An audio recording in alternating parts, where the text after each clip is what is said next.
Well, it started raining as soon as I started packing up for the day. Hey, at least we get to weather test the new tent. So today, we've got a first impressions video on this Tarptent Dipole 1 DW. This came out very recently and I got really excited about it because it's a very traditional type of design, being an A-frame shape, but it's got some changes to it and some design elements that I think make it really interesting, that create a lot of great living space in it for a one-person tent. Let's dig into it. The Dipole 1 DW is a follow-up to the lithium version of the Dipole, which the lithium or Li version comes in a one-person and a two-person and is single-walled and made out of Dyneema. What's different about the Dipole 1 DW is this is a double wall shelter. It's one person and it has a 20 denier polyester fly with a 3,000 millimeter hydrostatic head. It's got a 30 denier nylon floor with an option of a full mesh inner or a solid inner. And then this is obviously a trekking pole or a non-freestanding tent. So you do need trekking poles to pitch this tent properly. And then notice at the head end and the foot end of the tent, you've got these 18-inch tall struts that are carbon fiber, and from Tarptent you can get them in a folding strut or at a fixed length, which I got them in the fixed length because it saved me a few dollars. I paid $289 for this tent, which I think is a phenomenal value for what you're getting from this. But those struts at the head end and the foot end add additional living space into the tent. Oftentimes you see from these A-frame style shelters for the walls to come all the way down at a very steep angle. With these struts at the head end and the foot end, it adds height. There's some other aspects to those struts that we'll talk about here a bit more in a second. So now from a pitching standpoint, the Dipole 1 DW only requires 4 stakes for it to get an effective tight pitch. And I like that aspect because less stakes means less things to fuss with. Now you can add additional stakes at the ridge line where the trekking poles come in, and you can see that here, which adds a bit more rigidity, but it also allows you to stake out the vestibule area, easier to zip and unzip the door, and it adds more space and makes it a bit more tight on the door side of things. But it's cool to see something that doesn't require a massive amount of space and really long guy lines to stake it out for you to get a nice tight pitch. Now the interior dimensions of the tent are really nice. For a one-person tent, you've got 43 inches of height at the peak, but you notice that through the entire length of the tent, that peak height stays pretty tall because of that extra strut at the head end and the foot end. What I don't like so much is the width of the floor. It is a reversed tapered floor, meaning that at the head end and the foot end, it is 36 inches, and then it's 28 inches at the center of the floor. That doesn't allow for a lot of space for you to put things next to your sleeping pad and such. It's not a deal breaker by any means. I would like to see 36 inches through the entire width of the floor and have maybe a little bit less vestibule space and more space to put gear inside of the tent, but it's really not a huge issue. You've got 84 inches of total length to the tent, so if you're tall, you've got plenty of space for a long, wide sleeping pad in here and your sleeping bag. And because it's double walled, you don't have to worry so much about you getting condensation and such on the foot end as well as the head of your sleeping bag. Showing you some of the space here inside of the tent. This is me inside of my sleeping bag and on a 25-inch wide pad. So you can see at the foot end, there's quite a decent amount of space here at the foot end, but as you get closer to the center of the tent, it tapers to that 28 inches. Now I'm tucked up pretty tight against the side of the tent on this side to make it so I've got some space, but because it's a double wall tent, I can do that and I don't have to worry about condensation.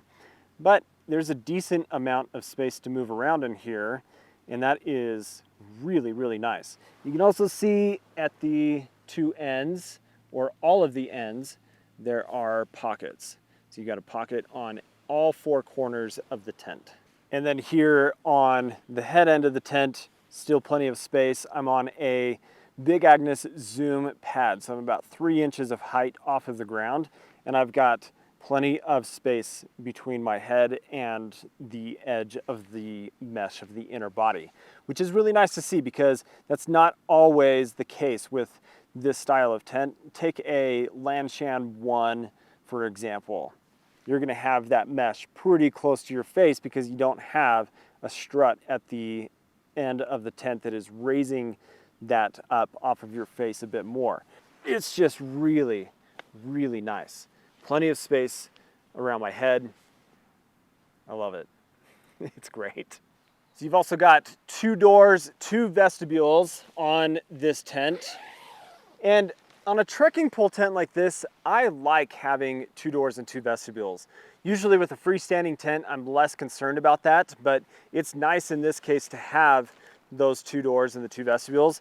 And what I do also really enjoy is the fact that the tiebacks, those are magnetic, and it's very easy as well to be able to roll back both doors. I love being able to open up the tent, roll everything back, and just have a nice open, wide entry into the tent. I can also open it for increased ventilation on really warm nights, and it just makes it really easy to get things organized. Now, the design of this tent also allows you to be able to set it up fly first, meaning that in rainy conditions, I can pitch the tent without having to worry about the inside of the tent getting wet. I can also remove the inner of the tent completely and just use the outer fly sheet as a standalone tarp.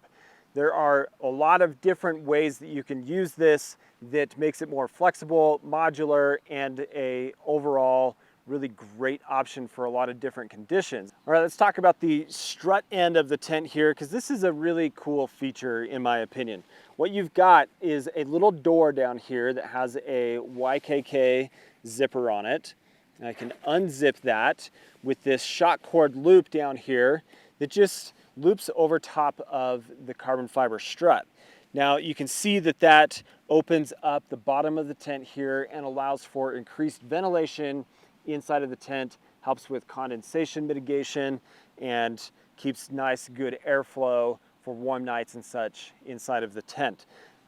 In the event that you've got a lot of wind, blowing rain and sand and such, I can just pull that down, zip it back down, and it's going to keep all of that from blowing inside of the tent for the most part. So now how is the tent gonna perform in extreme weather conditions? Heavy wind, heavy rain, even some potential snow load.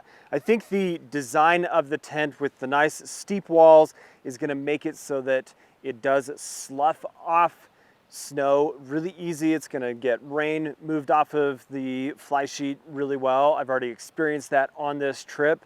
But I do think that it's not going to have as awesome of wind performance because of some of the flat walls that you have on the tent. So the door sides, they're pretty flat. And if you pitch the tent with the door into the direction of the wind, you're gonna notice that movement quite a bit.